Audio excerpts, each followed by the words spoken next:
एक वक्त की बात है। एक कौवा एक पेड़ पर बैठा हुआ था और वो कौवा बहुत ही उदास और परेशान था। उस पेड़ पर बैठकर रो रहा था। पेड़ के नीचे बुजुर्ग बैठे हुए थे। जब उन्होंने उसे कौवे को दिखा तो उससे पूछा कि तू रो क्यों रहा है। कौवे ने कहा कि मैं अपनी इस काले रंग से और बेसुरी आवाज से बहुत परेशान हूँ। जिसके भी घर के सामने बैठता हूँ वह लोग मुझे उड़ा देते हैं। मुझे कोई पसंद नहीं करता है। तभी उन बुजुर्ग ने कौवे से पूछा, फिर तू क्या बनना चाहता है? बोल, मैं तुझे आज वो बना दूंगा। कौवे को लगा कि जरूर यह कोई ज्ञानी बुजुर्ग है। आज मैं जो इनको बोलूंगा ये मुझे वैसे ही बना देंगे। कौवे ने कहा, आप मुझे हंस बना दीजिए, मैं उसके जैसे बनना चाहता हूँ। कितना सफेद और चमकदार होता है। ये सुनने के बाद बुजुर्ग ने कहा, मैं तुझे हंस तो बना दूंगा, लेकिन शर्त यह है कि तू पहले एक बार हंस से मिलकर आ। अब कौवा खुशी खुशी हंस के पास जाता है और उसे कहता है कि हंस, तू कितना खुशनसीब है। तू कितना सफेद और चमकदार है। तू तो बहुत खुश रहता होगा। हंस ने कौवे से कहा कि तुझे ये किसने कहा कि मैं खुश हूं? कौवा ये सुनने के बाद हैरान हो गया। हंस ने कौवे से कहा कि सफेद कलर भी कोई कलर है। जब पानी में तैरता हूं तो इस सफेद कलर की वजह से दूर से किसी को नजर भी नहीं आता हूं।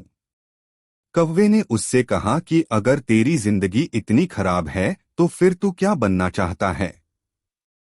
हंस ने कहा, अगर मुझे मौका मिले तो मैं मिट्ठू की तरह बनना चाहता हूं। कितना मस्त हरे कलर का होता है। ऊपर से उसकी चोंच लाल कलर की होती है और वह सभी से बातें करता है। कौवा और हंस दोनों भी मिट्ठू को ढूंढने निकले। 3 से 4 चक्कर लगाने के बाद उन्होंने मिट्ठू को एक पेड़ पर बैठा हुआ देखा। ये दोनों भी उसके पास गए और उसे कहने लगे कि मिट्ठू भाई, तेरी जिंदगी तो मस्त है यार। तू अपनी जिंदगी में बहुत खुश रहता होगा। मिट्ठू ने उन दोनों से कहा, तुम्हें यह किसने कहा कि मैं अपनी जिंदगी में खुश रहता हूँ? कौवे ने कहा, तुझे क्या प्रॉब्लम है? मिट्ठू ने कहा, यह भी कोई रंग है, हरा कलर। पेड़ों के कलर में मिल जाता हूँ। तुमने 3 चक्कर लगाए मुझे ढूंढने के लिए, मैं तुम्हें इन पेड़ों के बीच में नहीं दिखा। अब कौवे ने उससे कहा, फिर तू किसके जैसा बनना चाहता है? तो मिट्ठू ने कहा कि अगर मुझे मौका मिले तो मैं मोर की तरह बनना चाहूंगा, रंग बिरंगा और खूबसूरत पर वाला। अब ये तीनों मोर के पास पहुंचे। मोर को देखते ही तीनों ने मोर से कहा कि मोर भाई, कितनी बढ़िया जिंदगी है तेरी, तू कितनी बढ़िया जिंदगी जीता है।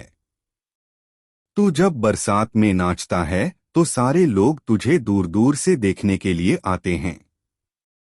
तेरी जिंदगी तो मस्त है। मोर ने उन तीनों से कहा, तुमसे किसने कहा कि मैं अपनी जिंदगी में मस्त रहता हूँ?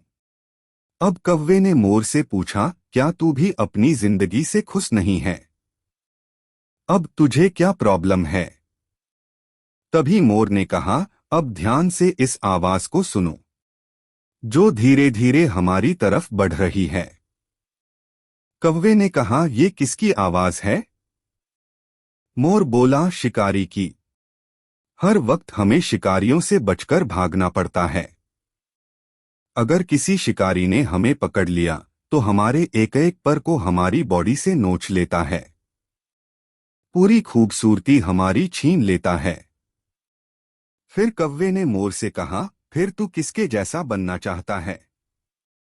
मोर ने कौवे की तरफ देखकर कहा कि मैं तेरे जैसा बनना चाहता हूँ। तुझे किसी बात का टेंशन ही नहीं है। जहां मर्जी चाहे उड़ सकता है, जिस दिशा में चाहे जा सकता है। किसी शिकारी से तुझे डरने की जरूरत नहीं है, क्योंकि कोई शिकारी तुझे पकड़ता ही नहीं है। और इंसान भी तुझे पकड़कर पिंजरे में नहीं रखते हैं। तू अपनी मर्जी का मालिक है। तेरी जैसी जिंदगी में जीना चाहता हूं। यह सुनने के बाद कौवा हैरान हो गया और कौवा फिर से वापस उन बुजुर्ग के पास पहुंचा। उन बुजुर्ग ने कौवे से कहा, क्या मैं तुझे हंस बना दूं? कौवे ने उनकी तरफ देखा और मुस्कुराया और कहा कि नहीं, मैं जैसा हूं वैसा ही ठीक हूं। मुझे अपनी जिंदगी बहुत पसंद है। दोस्तों, हमें इस कहानी से यह सीख मिलती है कि अपने आप को कभी भी किसी दूसरे से कंपेयर बटा तुलना मत करो, क्योंकि इस पूरी दुनिया में आपका रोल आपसे बेहतर कोई नहीं निभा सकता है।